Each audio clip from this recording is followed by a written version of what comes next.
नमस्कार, मैं विक्रम कुमार। आज मैं जिस पौधे के बारे में बात कर रहा हूं उसका नाम है पेंजी। नहीं, इसका नाम है पेंसी।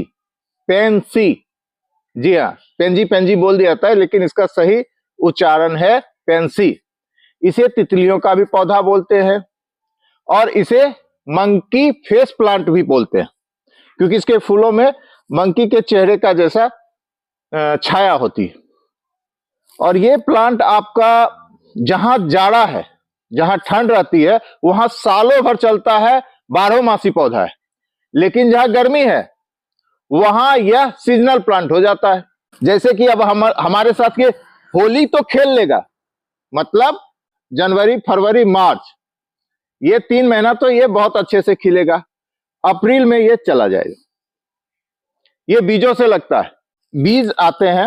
हम कभी भी आपको ये नहीं कहेंगे कि ऑनलाइन लीजिए, क्योंकि 1-2 बार मैंने ऑनलाइन लिया है बीज, वो मेरे लिए सक्सेस नहीं हुआ।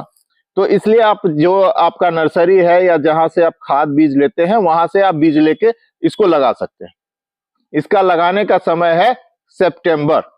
यहाँ इंडिया में, जो कि हम लोग का जो प्लेस है, बिहार, यूपी, झारखंड, छत्तीसगढ़, मध्य प्रदेश, दिल्ली, पंजाब, ये हिंदी भाषी जो है, इन सब का नेचर करीब करीब एक ही जैसा है। यह पौधा आपको 6 से 8 इंच तक का होगा और इसे हैंगिंग गार्डन में लगाइए, जमीन में लगाइए, गमले में लगाइए, सब पर चलेगा। टावर बना लीजिए, उस पर भी चलेगा। इसको पहले नजदीक से हम दिखाते हैं। बात हो गई कि बीजों से तो बहुत अच्छी तरह से इसको लगाया ही जा सकता है, लेकिन जब ये पूरी तरह से खिलना स्टार्ट हो, जब आप इसको अक्टूबर वगैरह में लगा लीजिएगा तो नवंबर दिसंबर में ये खिलना स्टार्ट हो जाएगा। तो इसके फूल जब पूरी तरह से सूख जाए तो उसको हटा दिया कीजिए। जैसे कि ये देखिए, ये फूल हमारा सूख गया है, ये देखिए सूख गया है, तो इसको हटा देना है, पिंचिंग कर देना है, बस हटाते जाना है बस। और देखिए ये खूबसूरत सा पौधा आपका, इसी के लिए इसको तितली फूल या मंकी फेस भी कहते हैं। जब भी इसका बीज लाएं तो आप उस बीज में F1 जरूर देख लें। F1 का मतलब हुआ फर्स्ट जनरेशन। जहां तक इसके मिट्टी में है, तो मिट्टी में इसमें कार्बन युक्त मिट्टी बहुत ज्यादा पसंद करता है ये।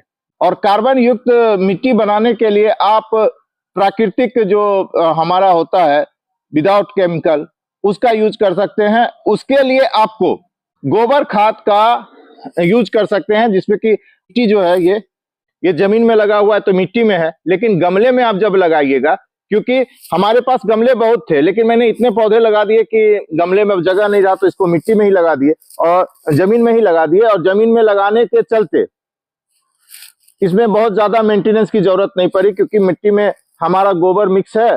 लेकिन आप अगर गमले में लगाते हैं तो 60% अगर आप गोबर खाद दे सकते हैं तो दे दीजिए, नहीं तो 40% गोबर खाद, मिट्टी, और 20% आपको सैंड मतलब बालू देना पड़ेगा, क्योंकि ये पानी नहीं जमे और बहुत अच्छे से चले। और नीम की खल्ली आपका अगर 10 इंच का गमला है तो 4 या 5 चम्मच नीम की खल्ली और 1 चम्मच सरसों की खल्ली, और वो लगाना कब है? सितंबर को। तो जहां तक बात है गोबर की खाद से आप बहुत अच्छी तरह से उसको मैनेज कर सकते हैं, क्योंकि उसमें नाइट्रोजन, फास्फोरस और पोटासियम, ये तीनों चीज होता है। इसलिए आप अगर गोबर की खाद देते हैं तो कार्बन युक्त मिट्टी आपका ऐसे ही बन जाएगा, और बिल्कुल ही नॉन मेंटेनेंस पौधा है। इसलिए आप इसको सितंबर में लाइए। उससे भी पहले अगर मिल जाए तो आप अगस्त के बाद, अगर बीज से लगाना चाहते हैं तो अगस्त के बाद आप कोकोपीट में एक ट्रे नुमा, जिसमें कि गहराई कम हो, ट्रे नुमा गमला आता है, सिजलिंग ग्रोइंग गमला ही आता है, तो सिजलिंग ग्रोइंग गमला ले लीजिएगा। वो पतला और चौड़ा ज्यादा होता है, उसमें कोकोपीट देके उसको बीज ऊपर से दे दीजिएगा, ऊपर से बीज दे दीजिएगा, और थोड़ा सा कोकोपीट भुरभुरा करके उसको थोड़ा सा, मतलब उसको ढकना है, उसको दाबना नहीं, और पानी देते रहिए। 15-20 दिन तक छाया में रखिए। जैसे ही पौधा आएगा, अगस्त के बाद लगाना स्टार्ट कीजिए और सितंबर में वो लग जाएगा। सितंबर में लग जाएगा, उसके बाद आप जो खाद मिट्टी बताए हैं उसका यूज कीजिए और गमले में या जमीन में लगा दीजिए। बहुत ही सुंदर और प्यारा, इतना सुंदर गार्डन आप बना सकते हैं। और ये भाई साहब, अगर मैं इसे हैंगिंग, गमले और टावर बना देता तो कितना सुंदर होता। इसलिए ये अट्रैक्शन का केंद्र बन जाएगा आपका।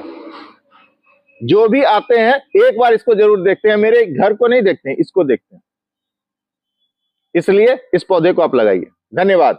अच्छा लगा तो लाइक और सब्सक्राइब कीजिएगा।